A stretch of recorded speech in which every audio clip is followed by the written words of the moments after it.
across the nations of the world and for so many people, meeting Queen Elizabeth simply made their day, and for many will be the memory of their life. Of course, for those of us who had the honour to serve as one of her Prime Ministers, those meetings were more frequent with the weekly audiences.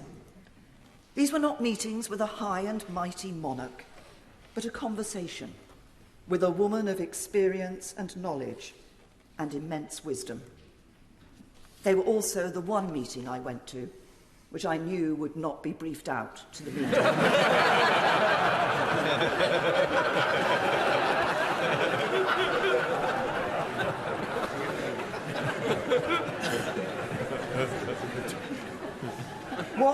What made those audiences so special was the understanding the Queen had of issues which came from the work she put into her red boxes, combined with her years of experience.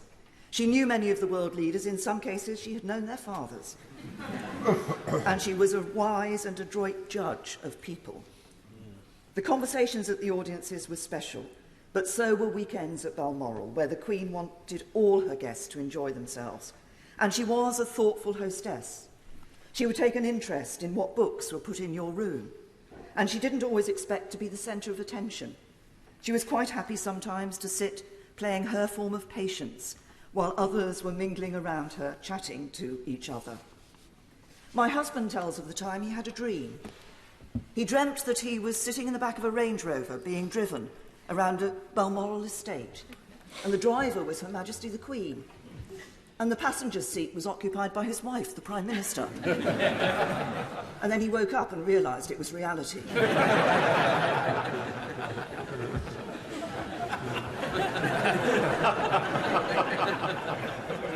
Her Majesty loved the countryside, and she was down to earth and a woman of common sense. I remember one picnic at Balmoral which was taking place in one of the bothies on the estate. The hampers came from the castle and we all mucked in to put the food and drink out on the table. I picked up some cheese, put it on a plate and was transferring it to the table. The cheese fell on the floor. I had a split-second decision to make.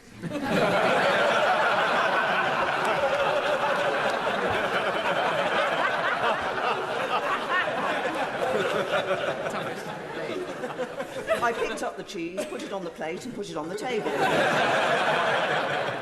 And I turned round to see that my every move had been watched very carefully by Her Majesty the Queen. I looked at her, she looked at me, and she just smiled. And the cheese remained on the table. This is indeed a sad day. But it is also a day of celebration of a life well spent in the service of others.